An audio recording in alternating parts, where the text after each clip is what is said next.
Kitab Kisah Para Rasul. Hai saudara-saudara dan bapak-bapak, dengarkanlah apa yang hendak kukatakan kepadamu sebagai pembelaan diri. Ketika orang banyak itu mendengar ia berbicara dalam bahasa Ibrani, makin tenanglah mereka.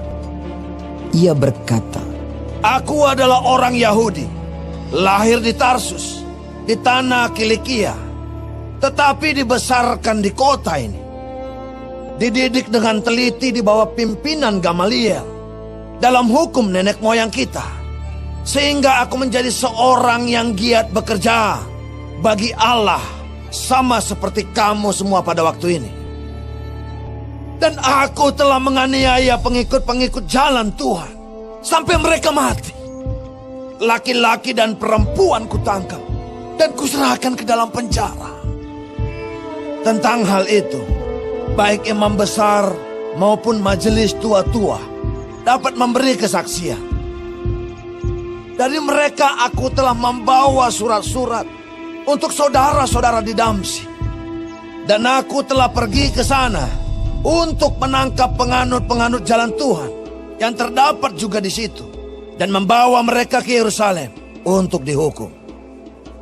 Tetapi dalam perjalananku ke sana, ketika aku sudah dekat Damsyik, yaitu waktu tengah hari, tiba-tiba memancarlah cahaya yang menyilaukan dari langit mengelilingi aku. Maka rebahlah aku ke tanah, dan aku mendengar suatu suara yang berkata kepadaku, Saulus, Saulus, mengapakah engkau menganiaya aku? Jawabku, siapakah engkau Tuhan? Katanya, akulah Yesus orang Nazaret yang kau aniaya itu. Dan mereka yang menyertai aku memang melihat cahaya itu.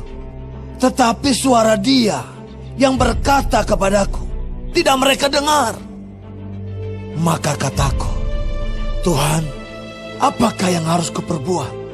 Kata Tuhan kepadaku, bangkitlah dan pergilah ke Damsyik. Di sana akan diberitahukan kepadamu segala sesuatu yang ditugaskan kepadamu. Dan karena aku tidak dapat melihat, oleh karena cahaya yang menyilaukan mata itu, maka kawan-kawan seperjalananku memegang tanganku dan menuntun aku ke Damsyik. Di situ ada seorang bernama Ananias, seorang saleh yang menurut hukum Taurat dan terkenal baik di antara semua orang Yahudi yang ada di situ. Ia datang berdiri di dekatku dan berkata, Saulus, saudaraku, bukalah matamu dan melihatlah. Dan seketika itu juga aku melihat kembali dan menatap dia. Lalu katanya, Allah nenek moyang kita telah menetapkan engkau untuk mengetahui kehendaknya, untuk melihat yang benar, dan untuk mendengar suara yang keluar dari mulutnya. Sebab engkau harus menjadi saksinya terhadap semua orang tentang apa yang kau lihat dan yang kau dengar. Dan sekarang, mengapa engkau masih ragu-ragu?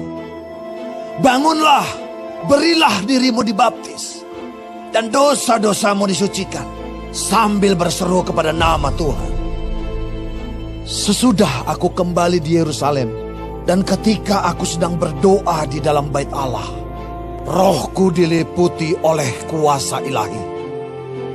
Aku melihat dia yang berkata kepadaku, lekaslah, segeralah tinggalkan Yerusalem, sebab mereka tidak akan menerima kesaksianmu tentang aku. Jawabku, Tuhan, mereka tahu bahwa akulah yang pergi dari rumah ibadat yang satu ke rumah ibadat yang lain, dan yang memasukkan mereka yang percaya kepadamu ke dalam penjara dan menyesah mereka. Dan ketika darah Stefanus, saksimu itu, ditumpahkan, aku ada di situ dan menyetujui perbuatan itu. Dan aku menjaga pakaian mereka yang membunuhnya.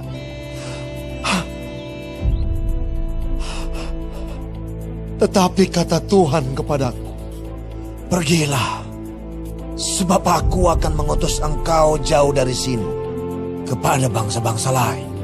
Rakyat mendengarkan Paulus sampai kepada perkataan itu. Tetapi sesudah itu, mereka mulai berteriak, katanya, "Enyahkan orang ini dari muka bumi! Ia tidak layak hidup!" Mereka terus berteriak sambil melemparkan jubah mereka dan menghamburkan debu ke udara. Karena itu, kepala pasukan memberi perintah untuk membawa Paulus ke markas dan menyuruh memeriksa dan menyesah dia supaya dapat diketahui apa sebabnya orang banyak itu berteriak-teriak sedemikian terhadap dia. Tetapi ketika Paulus ditelentangkan untuk disesah, berkatalah ia kepada perwira yang bertugas, "Bolehkah kamu menyesah seorang warga negara Rom?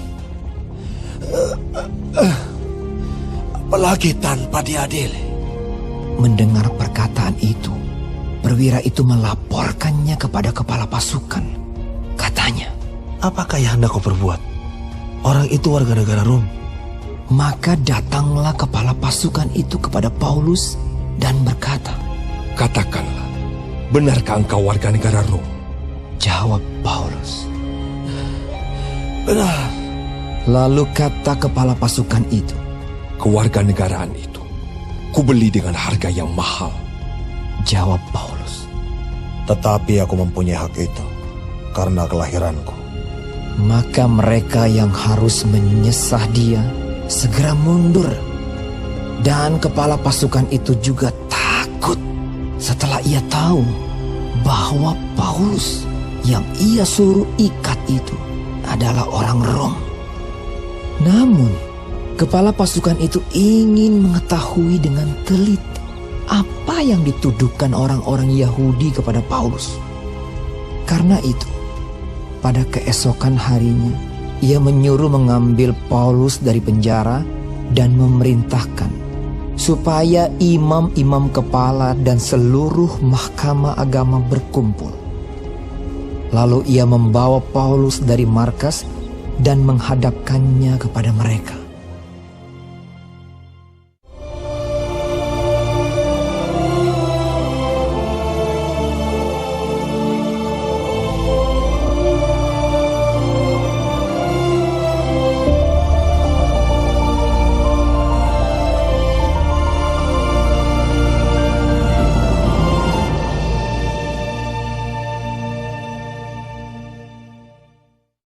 Shalom saudaraku, karena Tuhan baik, kita masih hidup sampai hari ini. Puji Tuhan. Dan kita akan belajar Kisah Para Rasul 22. Tuhan memberkati. Paulus menghadapi masa yang mengamuk. Jadi Paulus berusaha menjelaskan lebih dahulu tentang identitas dirinya. Siapa dirinya dulu, bahwa ia lahir, dibesarkan, dididik secara Yahudi Ortodoks, sangat fanatik terhadap hukum Taurat dan Allah. Dulu Paulus adalah penganiaya orang-orang Kristen karena menganggap kekristenan adalah sesat. Lalu Paulus menceritakan secara detail tentang proses pertobatannya. Semuanya itu bukan keinginannya, tetapi karena karya dan anugerah Tuhan Yesus. Serta pelayanan Ananias, orang yang saleh dan taat kepada Tuhan Yesus. Lalu Paulus ingin menuntun para pendengarnya kepada iman yang benar, yaitu hanya melalui Yesus Kristus, jalan keselamatan dan kebenaran. Yesus adalah Mesias yang sejati yang sudah lama dinanti-nantikan orang Yahudi. Tetapi ketika Paulus bicara tentang misi atau tugas yang dia terima dari Tuhan Yesus untuk menginjil kepada bangsa-bangsa lain, maka sontak meledak amarah massa tersebut. Karena menurut mereka keselamatan hanya untuk orang Yahudi. Privilege atau hak istimewa orang Yahudi sebagai bangsa pilihan Tuhan, keturunan Abraham. Kepala pasukan Roma berhasil menyelamatkan Paulus dari amukan massa, membawanya cepat ke markas untuk memeriksa Paulus.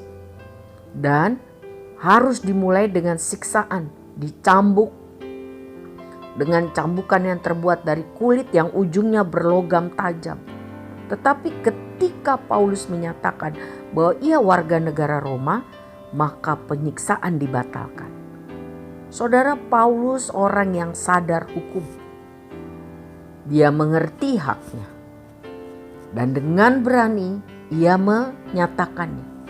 Karena menurut hukum Romawi, seorang warga negara Romawi tidak boleh dihukum, tidak boleh disiksa, kecuali pengadilan menyatakan bahwa yang bersangkutan bersalah. Jadi Paulus hendak disiksa, dibunuh, bukan karena dia berbuat jahat, tetapi karena dia dengan tekun dan berani memberitakan Injil Kristus. Saudara, bersaksi ialah menceritakan pengalaman hidup kita dengan Tuhan. Mengalami kuasa, kasih Tuhan, dan pemulihan. Jadi, setiap hari kita harus berdoa dan minta supaya kita dimampukan untuk menjadi saksi Kristus dalam perkataan dan perbuatan yang benar. Mari kita andalkan Roh Kudus. Karena Kisah Para Rasul 1 ayat 8 mencatat, kamu akan menerima kuasa kalau Roh Kudus turun ke atas kamu. Dan kamu akan menjadi saksiku di Yerusalem, di seluruh Yudea dan Samaria, dan sampai ke ujung bumi. Saudara, hidup itu singkat dan meninggal itu bisa tiba-tiba. Mari kita gunakan setiap hari yang masih Tuhan berikan, Tuhan percayakan dengan melakukan kehendak-Nya, yaitu antara lain jadi saksi Tuhan Yesus kepada banyak orang melalui perkataan dan sikap hidup kita. Amin. Tuhan memberkati saya dan saudara menjadi pelaku firman. Amin.